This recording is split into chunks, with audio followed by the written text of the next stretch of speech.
Hey guys, it's Ryan here with HobbiesofaMan once again, and today we're doing our haul video for the month of September. So I did pre-record a little bit of this, so I'm gonna input it, you know, when it is appropriate. But we're gonna be looking at figures, and we're gonna be looking at manga, then comic books, and then novels at the end. So feel free to skip around for any section that you like.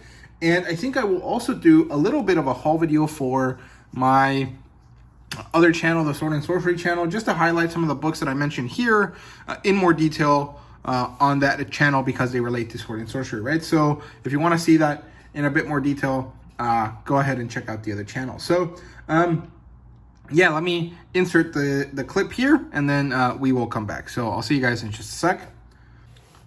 All right, so let's get started with the figures. So I'm doing this like September 3rd because it's only been 2 days and I already got some figures, and one of them I can't wait to open, so I just wanted to do it at the beginning of the month instead of waiting till the end. So first of all, we got Brickheads, we got Commander, Cody here.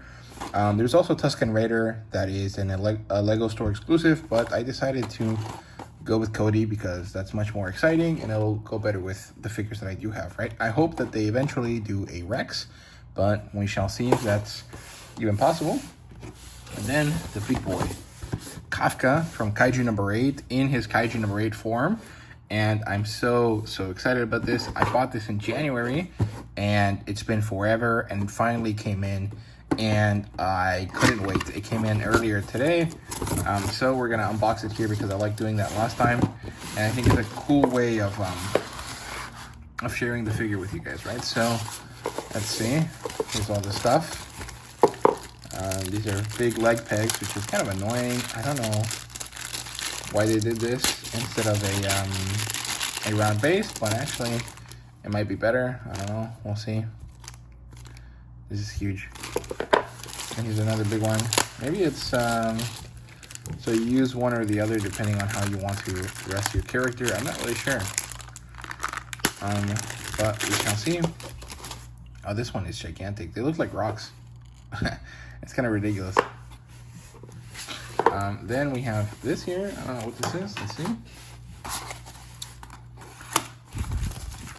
Oh, it's the small bits of Kafka. We have 2 arms, and man, it's big. Let's see. Oh, these are the shitty scissors.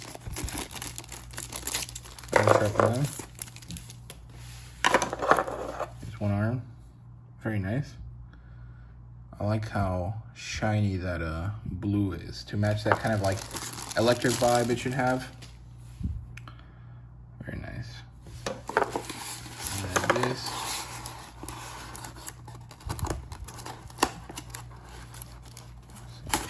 Opening stuff for people is very annoying. Okay, let's see. Oh, that was kind of loud. Okay. Oh man, look at him. He's huge. This is gigantic. And yeah, it doesn't look like he can stand on his own, but let's see if I put just one leg here, the massive one. Can he stand now? Yeah, he can. Let's see if I do this one, since this one's slightly better. Let's see. How does that go? That, I think. Yeah, he's kind of top heavy in a kind of weird way. He's not balanced, which is a bit disappointing, but I was really excited about this, so I didn't really think about the logistics of that. This is when he's doing an action pose. He's punching something, I think. Yeah. Let's see.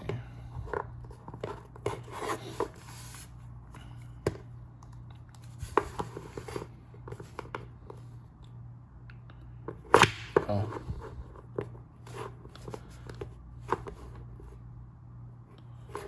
Yeah, he's gonna fall over. It's not gonna work.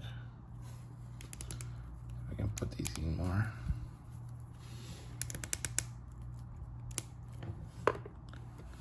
Yeah. Let's see if I just use the front one. Will that be enough? Oh, he's spiky. Yeah, the front one looks like it's enough. If I do it like this, It's not perfect, but it's not bad either. Okay, he's about to punch the shit out of someone. These are very sharp.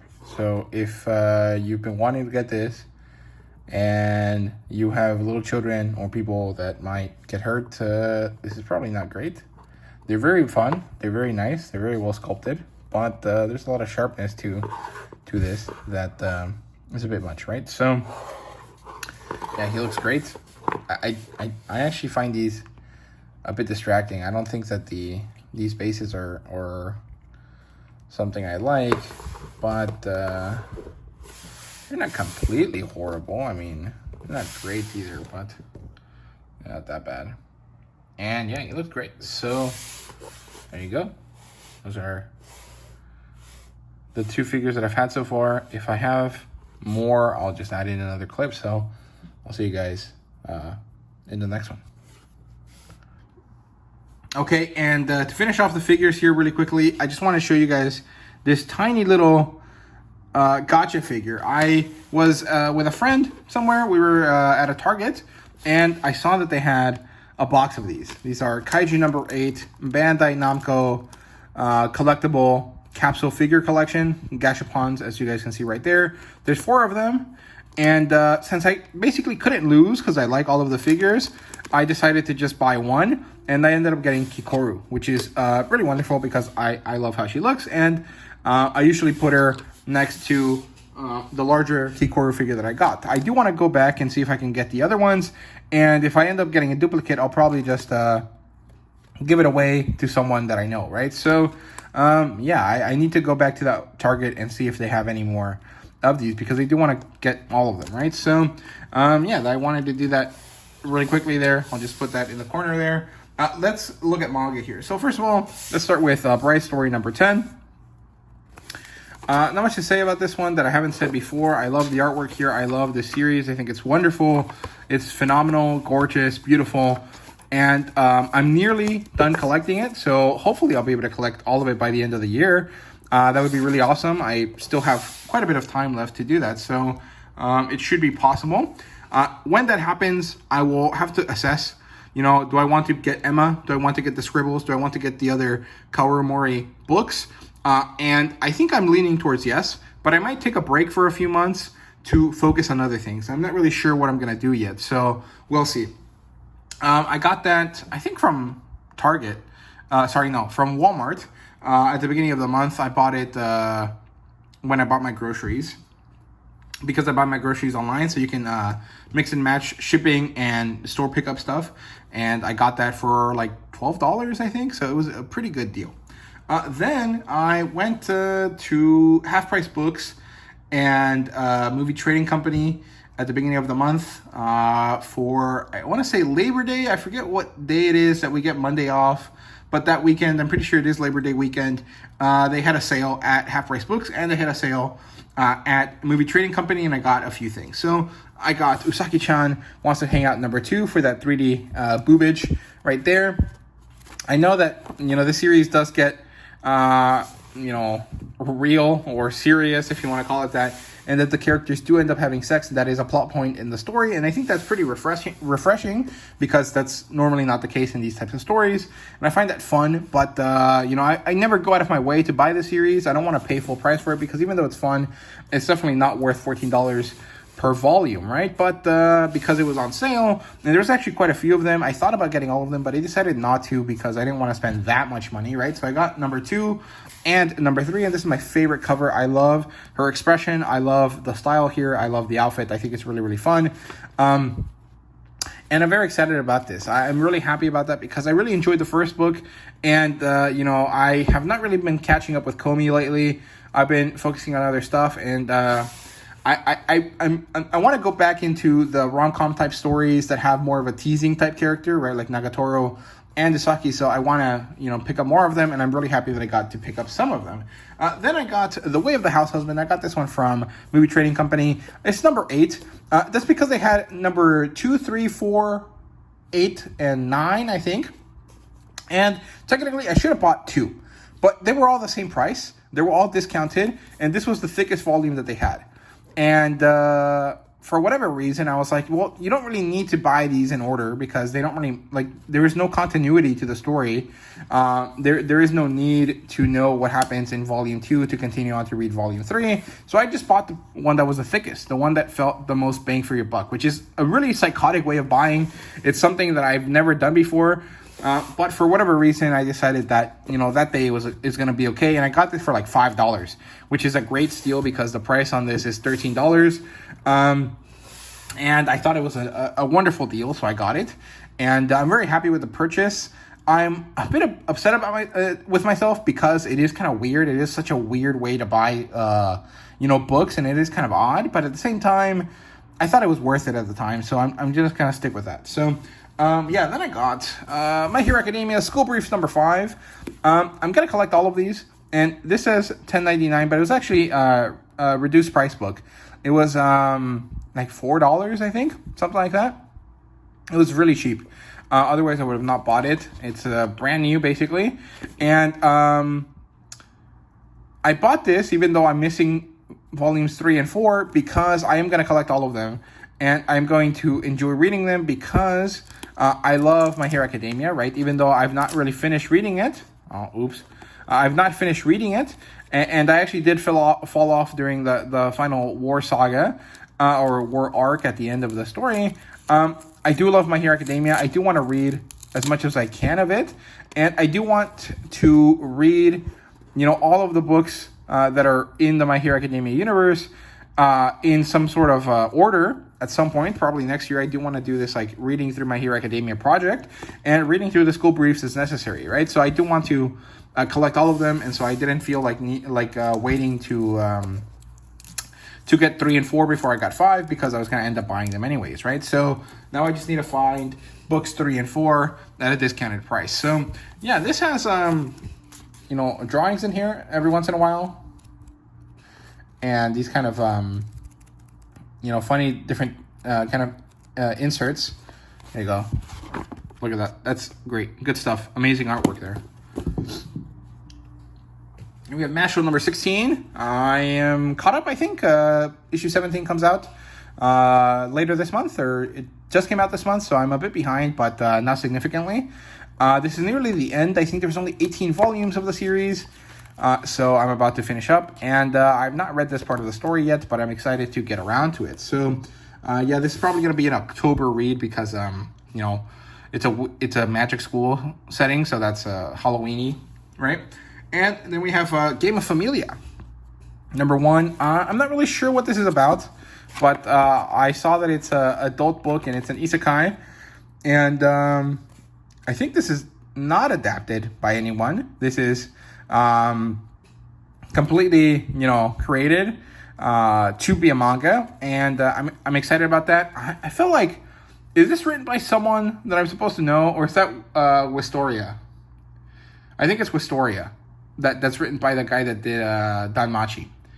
I don't know what about this, why I wanted to buy this, but I wanted to buy this very seriously. And so when I saw it at a discount price on Walmart online, I decided to pick it up. And I'm pretty happy about it. I will read it this coming month and do a first impressions review for you guys soon. So yeah, that's it for the manga here.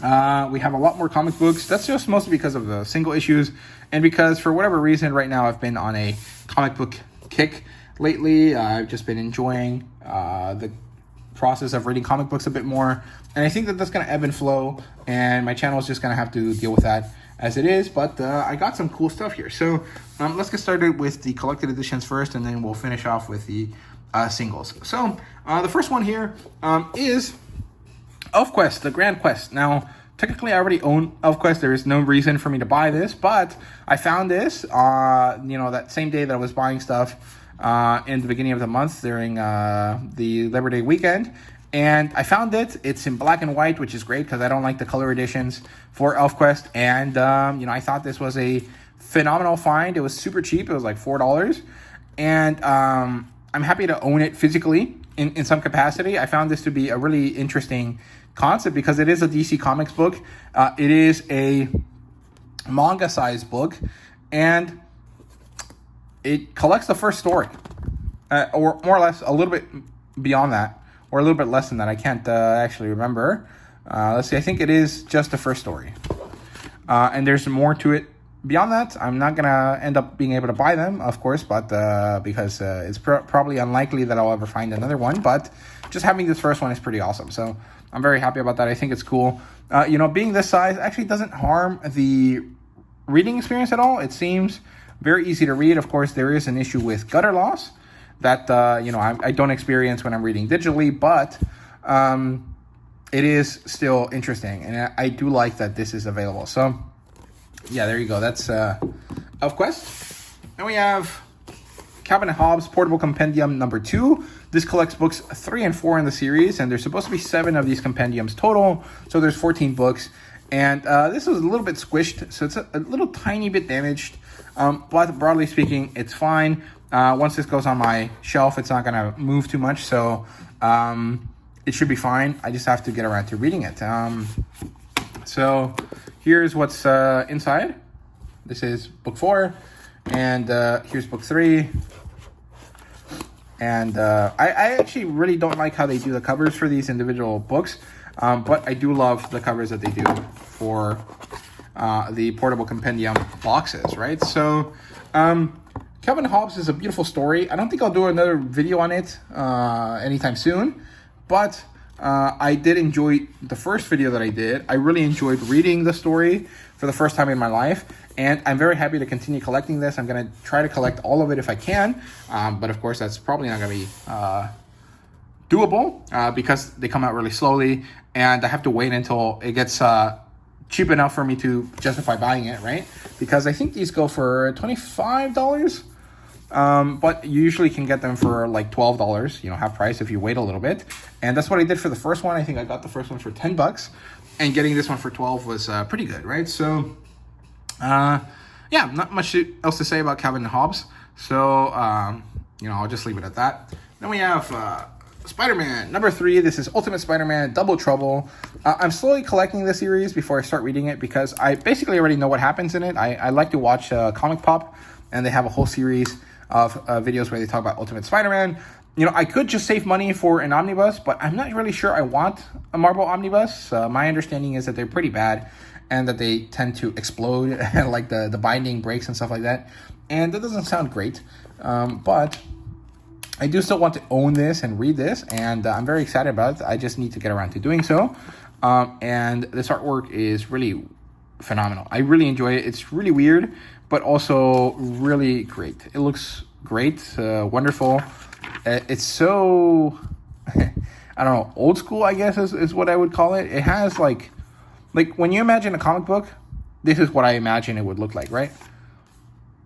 And it's so weird, and I like it, and I really love it. So, yeah, there you go. That's Ultimate Spider-Man. I got that for less than half price because it was a Labor Day half price book sale.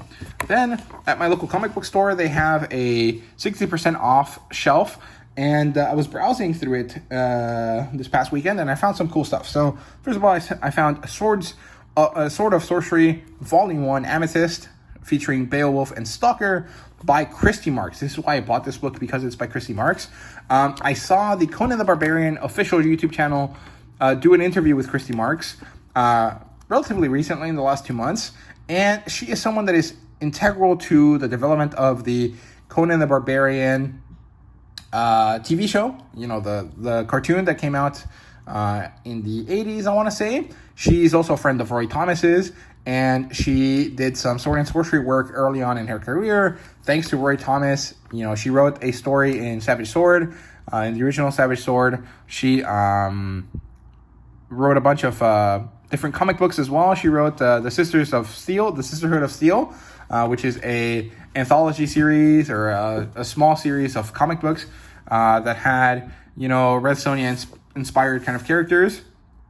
And she worked on a lot of interesting sword and sorcery TV and TV that had to do with selling comic books to kids, right? And sorry, not comic books, selling toys to kids.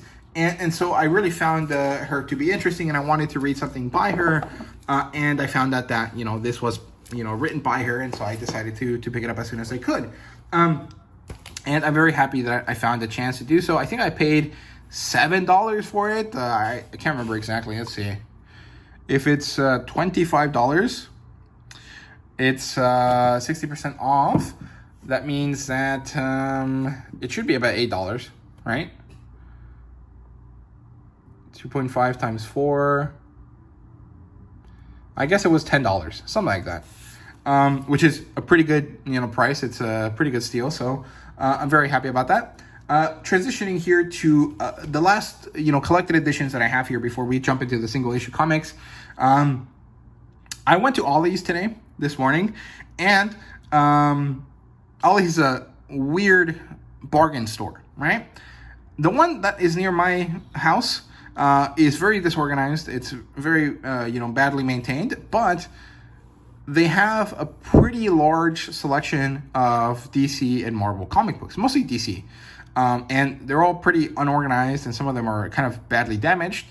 But there were a few that I found that I was really, really happy about. So first I found Jack Kirby's The Eternals for $10, which is 70% off, because the original price is $40, right? So the complete collection. I really love the Eternals movie, and although the Eternals movie is not really based on this, I wanted to learn more about the original characters, and I wanted to see this crazy artwork. That's what really sold me on this, right? It was the artwork. It's so weird, but so interesting. I love how it looks, and the colors are so vibrant and intense, and I love that. I think it's so cool. I don't think I've ever read anything by Jack Kirby, and this being this kind of old school, futuristic kind of a concept really appeals to me, right? It feels awesome. It's kind of like Merlin 3000. And, I couldn't pass up this great deal. So I bought it. This is my second, Marvel Thick Omnibus. And it's one of the few Marvel books that I have that are not single issues. So that was, purchase number one. Purchase number two was Wonder Woman Throughout the Ages, or Throughout the Years. 8 decades of the adventures with the amazing Amazon. This is what the book looks like on the side. Here's the back. And basically what this is a compendium of different single issues from the history of Wonder Woman. So here is, all of the people that are involved here. Wonder Woman by William Moulton Marston, Superman by Jerry Siegel and Joe Shuster, and here is the content. So 1940s, one of the early Wonder Woman books. I'm kind of sad they didn't have Wonder Woman #1. I feel like that should have been, included here. But they have Wonder Woman #5, Sensation Comics #70, Wonder Woman 45 from 1950, Wonder Woman 50, Wonder Woman 76. In 1960, they have Wonder Woman 126 by Ross Andrew and Mike Esposito. That's the covers. The penciler is Ross Andrew. Wonder Woman 115 with art by Ross Andrew. In the 70s, they have Wonder Woman 204 with Don Heck as the artist. Wonder Woman 205 with Don Heck as the artist. 206. And then Wonder Woman 15 after the relaunch with George Perez, which I think I have already in one of the DC omnibuses that I have. The DC, special trade collections. Wonder Woman 16, continuing on from the Swan Song, issue. Wonder Woman 140 with Janet Packett. Wonder Woman 141, which is Trinity Part 2. In the 2000s, we have Wonder Woman 170, relaunch again. So we have Wonder Woman #5 with Geraldo Borges and Gene Diaz as the pencilers. 2010, we have Wonder Woman 0 with Brian Azzarello. And Wonder Woman Annual #1 with Greg Rucka. So no Gail Simone. I think that's later on, actually. So maybe that's why. But at least they had George Perez in there. Pretty clearly, so I'm pretty happy about that. So that's it for the collected editions. Let me reorganize this so it's not feeling like it's gonna topple over.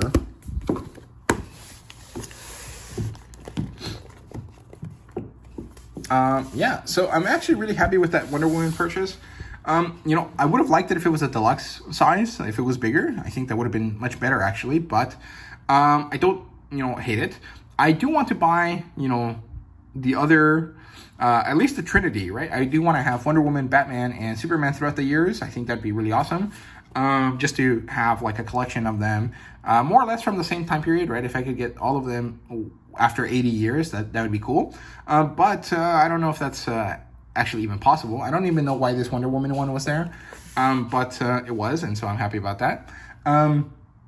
So I think that's it for the collected editions that aren't digital. So let's move on to single issues, right? So let's start with the two big ones, as in oversized ones. Here we have Slain, #1. I got this from my local comic book store. I got this because it's so weird. It's by Pat Millis and Mike McMahon. And this is a sword and sorcery book. It's relatively recent. It's published by Titan, but this is from the 2000 AD, you know, group of creators, right? So, you know, there's some newspaper strips and different titles in the back here that kind of correlate with some of the other big things that they have. But Slain, I think recently it got a really awesome hardcover. But you know, I don't know if I even like this.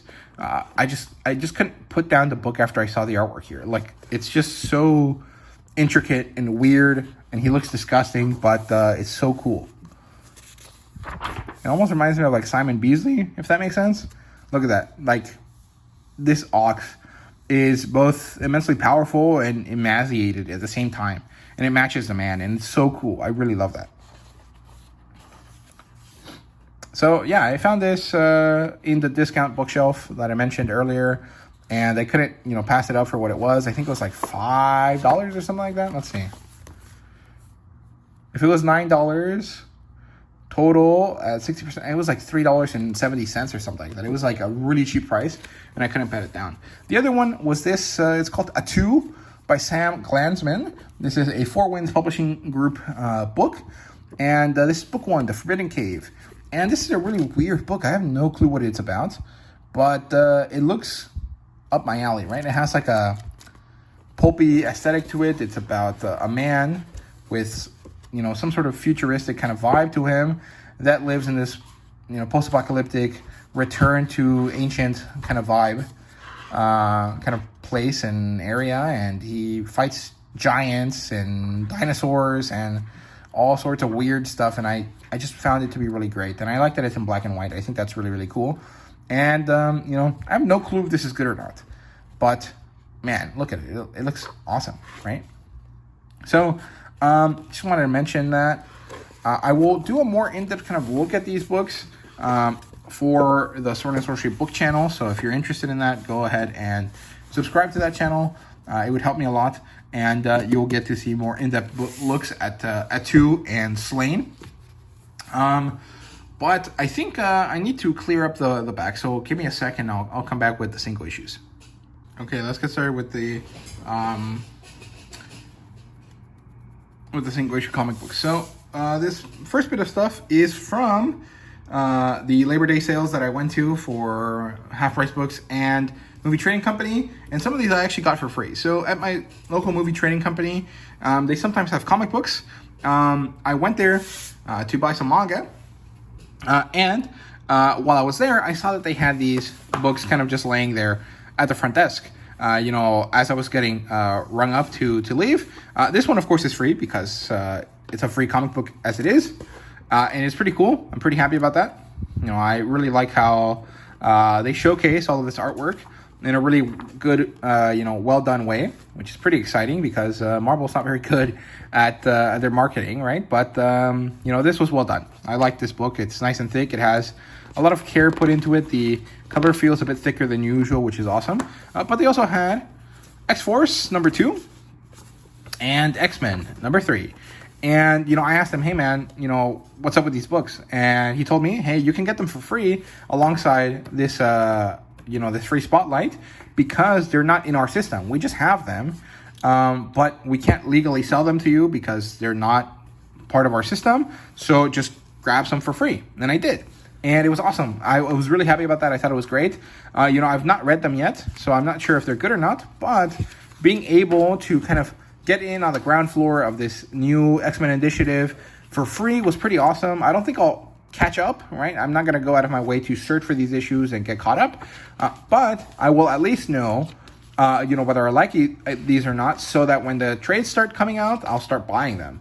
And that's pretty exciting. And man, look at this. This looks amazing. I love that. Ryan Stegman's art is phenomenal. So, I just wanted to mention that. I thought it was awesome. I got, out of that movie trading company feeling like a bandit, like I stole from them, because I just got, to go for free with a bunch of, extra stuff that I, didn't pay for, but, they gave it to me for free. So, thank you very much, movie trading company. I really do appreciate that. And, I kept asking them, hey, man, are you guys sure that, this is okay? And he was like, yeah, man, no worry about it. It's all good. So that was awesome. At my Half Price Books, they have a bunch of back order bins, or discount bins for singles. And actually, this is not my Half Price Books. It's actually the headquarters, the flagship is what it's called. It's a giant Half Price Books here in Dallas, and I went there for Labor Day because I thought that was my best bet. It ended up being much better than my normal one, and I got some random books. One of them I got because, I like Power Rangers, which is this one. This is Ranger Slayer. And the other Ranger Slayer book here, this free comic book day. And the normal one, this was a pack of 2 books for $2. So that was pretty nice. They were, basically dollar bin comics. And then I had Dark Crisis on Infinite Earths number 4. This is a cover purchase for $2. I thought it was worth it. This is a Dodson cover. Right, so this is Terry Dodson and his wife, Rachel. I love their artwork. I think Adventure Man is awesome. And I have not been able to purchase it, but I will at least get some different artwork of theirs when I can. So here it is. I just love how they draw. And Rachel's work there with the colors, right? So I have no clue what anything, is happening here. The story doesn't make any sense to me. Nor do I think I'm going to really read it, but I just wanted to have this, for my collection. So I picked it up just for the cover, and this one as well. So this is a Superwoman. I think this is a evil version of Wonder Woman. This is Crime Syndicate number 3. Again, no clue what the fuck's going on in the story, although the artwork looks cool. Maybe not that cool, but the cover is awesome. This is a cover by maybe it doesn't say. That's kind of sad. Does it say in here? Variant cover by Babs Tarr, I guess. I guess it's by Babs Tarr, and it looks great. I love it. It has this cartoony vibe to it. I really enjoy it. I love the pose here and the accompanying animal. I thought that was awesome. So I'll probably end up putting these in a poster, what's it called? Poster frame, and just have them together like this, Wonder Woman and Evil Wonder Woman. It would have been awesome if they were all, Dodson artwork, but they're not, so it is what it is. I'll find a way to, put them on my walls because I really love how they look. So, yeah. Moving on from that, let's see. We have Fire and Ice number 3. Finally came out. I've not actually read these. I've just been collecting these because I've not finished watching the movie. I watched the first 40 minutes of it. I got a bit bored because it was kind of moving slow, and got up the couch and haven't come back to it. But I do want to come back to it because I do love the effort and the time that went into making the movie, and I really want to see what Ralph Bakshi and Frank Frazetta created. So I do need to go back. I started collecting this just because I was interested in Fire and Ice at the time. I do have a copy of the movie, and I have been watching it online, but slowly, bit by bit. And the artwork in this series is freaking amazing, dude. Mango does a great job. Like, look at this. It's phenomenal, dude. It looks so good. And Linster's covers, of course, are really amazing as well. So, yeah, look at that. Amazing sword and sorcery, pulpy goodness. It is freaking amazing, dude. It looks so cool. And so I've just been getting this just because I love how it looks. So, once I finish collecting it, I will read all of it. of course, and make sure to make a review for it and get my money's worth out of it. But for now, it's just, buy, board, and put away for the time being. And that's not great. I don't really love doing that, but it's working for now because it's only, once in a blue moon that I do it, because this book comes out, once every 3 months, basically. So that's it for just stuff that is randomly just for the collection. Let's talk about all the stuff that I bought to read this month. So here we have Barbaric versus Deathstalker, and I actually really enjoyed this. I thought it was really fun. The thing is that now I want to go back and pick up the Deathstalker issues, which is bad because they're going to be hard as fuck to find, right? So we'll see. Maybe I'll just buy the hardcover. We have Conan Battle of the Blackstone #1. This was a great start to the series, but the more I think about it, the more I think it's a bit slow. Hopefully it picks up the pace a bit and gets through more things quickly so that we can get a really action heavy, big packed series to launch this kind of idea of having this crossover series every year. So we'll see. We have Helen of Windhorn #4. This is by Tom King with Bilquis Evely's artwork, and Bilquis Evely's artwork is freaking amazing. It's so good, and Matt Lopez's colors really make sure that you understand that everything pops. This book is phenomenal. I really recommend it. I think it's amazing.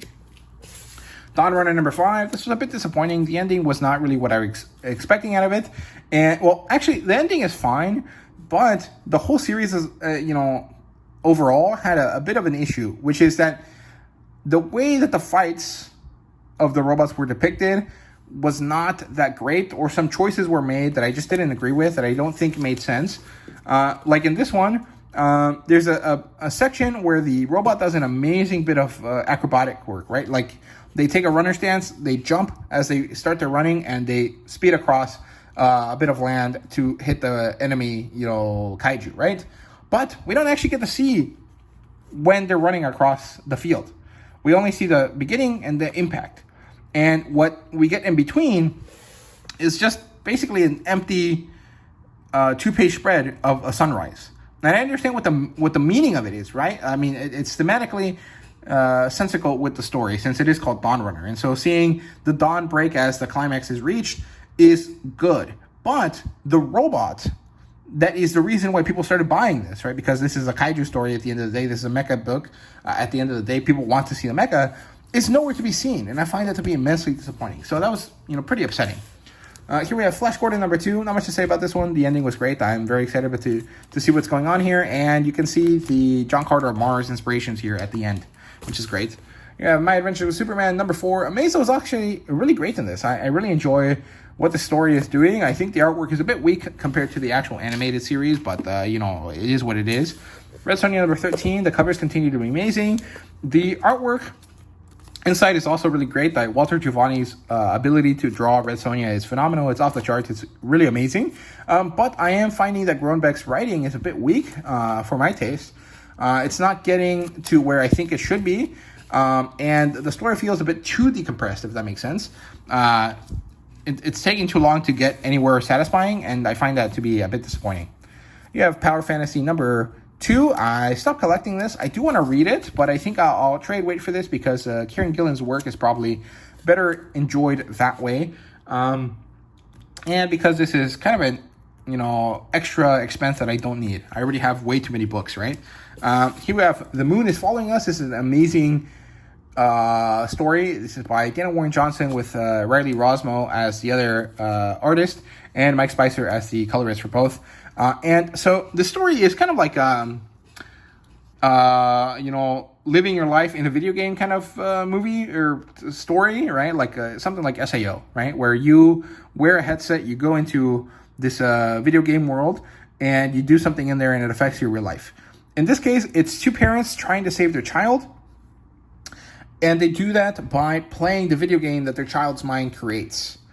And this is kind of a big reveal, right? But also it's kind of you kind of need to understand that that's the point, because the art style changes and a lot of what's said in the story doesn't make sense until that is revealed, right? And so it feels important to mention that somewhere. And this was great. I love the artwork that Riley Rosmo does and the artwork that Daniel Warren Johnson does. I don't necessarily love the way he draws faces, but I love the way he draws everything else. And I think that Daniel Warren Johnson's writing ability really shines in this. So I'm really happy about that. I'm very curious to see where this goes from there. And I can't wait to pick up more of it. We have Lilith #1. I'm sad that this wasn't free. Like the first physical edition wasn't free because Vault usually does that. Or they used to. For about a year or so, I think. It seemed like they were sending the books for free to comic book stores. And then from there, comic book stores could decide, hey, do you want to sell this or do you want to give it out for free as an incentive for people to check out the series? My comic book store would usually just put it out for free. And so I would get the first issue of a Vault series for free. I basically ended up checking out most of them, but I didn't necessarily love all of them except Barbaric. And so it seems like Vault stopped just because it wasn't really panning out for them and because they're choosing to give it to fans directly through Kickstarters and crowd sourcing and stuff like that, crowdfunding, right? So this wasn't free at the comic book store, which is a bit disappointing. I do have a free digital edition, which is fine. It's good. But this story is pretty interesting. If you like Vampirella, but you don't want to go through and figure out what the fuck is going on with Vampirella right now, I think you should jump onto this. Because to me, it felt very similar. It had that same kind of vibe. This is like this mysterious vampire lady who kind of is kind of funny and sassy and interesting, and she's just kind of going through life, and then she kind of randomly gets pulled into something that she wasn't expecting, and that's kind of more or less what this is, right? And then you have like a normal human character that's her like companion, or will eventually turn into her companion, based on how the first book ended, and I'm excited to see where that goes. But I do think that this is just kind of like a new take on the Vampirella style character, right? So if you're interested in that, check it out. Here we have Batman Day books. We have Batman The Long Halloween Special Edition. This was free, which is great. We have Wonder Woman #13. There was a bit of a clerical error with my LCS. I asked them to start me up again for for Wonder Woman after Absolute Power, so issue 13. They started me up again with issue 13, even though I asked them for 14. So I just had to buy it. No big deal. I actually really enjoyed this issue, at least most of it. I skimmed through some bits. It was pretty cool. It was a bit of a kissing book, I think is what Tom King called it online. And now I'm kind of upset that I don't have issues 11 and 12. So I'm going to be on the lookout for those. But I'm very excited to see where Tom King takes Wonder Woman starting in issue 14 after the Absolute Power stuff. I just want to see how they deal with that. And, if, issue 14 of Wonder Woman starts the All-In Initiative, does that mean that there will be a Wonder Woman X Absolute Wonder Woman crossover event at some point? What's that going to look like? I want to see it. And I hope that Tom King is the one that does that. Because, his writing is not necessarily my favorite, but it is well done. And Sampier's artwork is phenomenal. So I'm very excited to keep reading this. Then we have Witchblade #3. I'm really loving the series. I think they're doing a great job at creating new Witchblade content that is still kind of homaging the original. And I love the artwork. I think it's very well done. I'm really, really enjoying everything. The colors are great. And in this one, we finally get introduced to Nottingham. And Kenneth Irons seems to finally starting to make his move. And hopefully that means that we'll get to see more of the Witchblade lore kind of come into fruition now. Chitara #3, this is the penultimate issue, I think, and I'm really enjoying this one. We finally get to see that Chitara's dreams become reality, that now there is a problem, and she's going to have to deal with that, and it was pretty cool. I liked it. Dark Knights of Steel All Winter, this is probably, my favorite issue so far. I'm really, really enjoying this. I think that this is a really good take on the Dark Knights of Steel thing. It does have this kind of barbarian/Viking kind of vibe. And I'm curious to see how this is going to compete against the Batman the Barbarian issues that are going to start coming out here soon. Because it feels pretty similar, especially now that, Bruce, Prince of the Elk Kingdom, has joined us in this adventure. So I'm curious to see what's going to happen there, how that's going to end up competing. But this seems to be kind of near its end here soon, so we'll see. Transformers number 12. This is the end of Jorge Corona's run on this. Daniel Warren Johnson will continue for 12 more issues, but I think we have a new artist coming in for issue 13. I think they're going to do a great job, but I'm sad to see Jorge Corona go, although that was a great ending. It was really, really sad and disappointing, and I really was happy with it. Then we have Ain't No Grave number 5. This is the end of Scotty Young's newest series with Jorge Corona. I loved it. I thought it was amazing. It was super bittersweet at the end here. It really was like sad and also understandable and also like not necessarily gratifying. I don't think that's the right word for it, but like understandable the way that it ended. And I'm very satisfied with it. So I'm happy about that. And we have Kill All Immortals. This was awesome. I actually had a classmate of mine in one of my classes come up to me and ask me about this book because I was reading it before class started. He passed behind me as he was getting to his seat, and he saw some of the stuff that was happening in here, and he thought it was awesome. It looked really awesome, and I had to, explain the book to him. And, I didn't get him to go pick it up from the comic book store because it would probably be impossible. But I did tell him, hey, you can get this when it comes out in trade. Just wait until, random date 3 months from now, and it should be available for purchase. So hopefully he gets it, and hopefully I got someone into comic books. That'd be really awesome. We have Ultimate Spider-Man number 9. I love the series. I think it's doing a great job. This was really setting up the fact that Peter and Harry are going to end up fighting. They're going to have an issue, and it's because Harry is very much the type of person to do what needs to be done at the expense of other people's lives, and Peter is not. And I'm very excited to see how that breaks out. So we'll see. We have Helen of Windhorn number 5. We got 2 issues this month, which is awesome because the middle issue took forever to come out. This was great. I really loved it. I am a little bit annoyed at the fact that Tom King has to continuously do the thing where he, has a modern story and then the background story, which is actually the important part, is in the back, like it is in the past. And so you have to keep going back and forth. That's kind of annoying. But in this book, it was basically non-existent. It was just at the beginning to establish where we were going and at the end to establish what's next. I don't love that. But the actual story where we focus on Helen, Jesus Christ, that was amazing. It was some of the most beautiful stuff here I've seen so far. It talks about depression, right? And so, and wanting to kill yourself and stuff like that. So it's not for everyone. But the fantasy elements that are included in that conversation are amazing. It was really, really wonderful. I loved how this was done. We have Rogue Sun, number 22. I love this story. I'm not really sure I'm a fan of the artwork right now. I'm not really enjoying it, but it's good. The artwork isn't my favorite. I think there's been better artwork before, and hopefully we go back to some of that better artwork. But the story is great. I'm really, really enjoying it. I just really like this. It almost feels like if Spider-Man was a Kamen Rider, if that makes sense, and I'm really enjoying it. Then we have Conan the Barbarian, number 15. This is the penultimate issue in this arc, and I love this cover. I think it's great. I did a review for this already on the Sword and Sorcery book channel, so, you guys should check it out over there. But yeah, let's see. Now let's talk about digital stuff. So this month, Humble Bundle was featuring a collection of everything from Power Rangers. So I bought this. It includes basically every in-continuity comic book and some that weren't in continuity from the Boom Studios run, or at least nearly all of it. And I couldn't pass it up. It was annoying that some of it had to be in singles and some of it had to be in, deluxes, but most of them were in deluxes. And that's great because that's the best way to read it. That's the way that is best organized.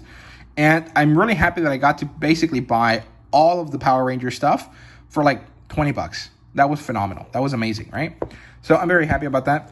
Otherwise, I got Scooby Apocalypse Book 1 for $4 and Joker the World for free. I've not read either of these, but I will be reading them in October. Scooby Apocalypse is, of course, a great pick for something to read in October, right? It is a little bit spooky. It's a little bit futuristic. It's a little bit sci-fi, but it's overall really fun Scooby-Doo stuff, right? So that's it for the comic books.